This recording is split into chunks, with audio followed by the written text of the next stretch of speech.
హిరణ్యకశిపుడు, అమ్మా యథార్థమునకు ఎవ్వరు ఉండరు, ఇదొక భ్రాంతి, నేను ఉండిపోతానని ప్రతివాడు అనుకుంటాడు.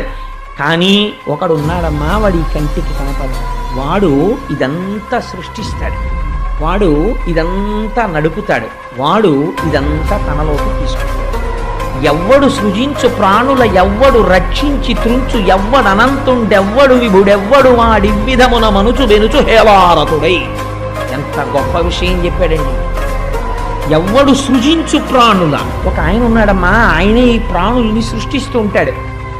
ఎవ్వడు సృజించు ప్రాణుల ఎవ్వడు రక్షించి త్రుంచు ఎవ్వడు అనంతుండెవ్వడు విభుడెవ్వడు వాడివ్విధమున మనుచు వెనుచు, వాడు ఆయన స్థితికారకుడై అందరినీ పోషిస్తాడు. ఆయనే అంచమునందు ప్రళయం చేసి ఏమీ తెలియని వాళ్ళే మర్రాకు మీద పడుకుని బొటనవేలు నోట్లో పెట్టుకు చీకుతూ పడుకుని ఉంటాడు వటపత్రశాయి. అలా ఒకడు ఉన్నాడమ్మా, వాడమ్మా శాశ్వతుడు.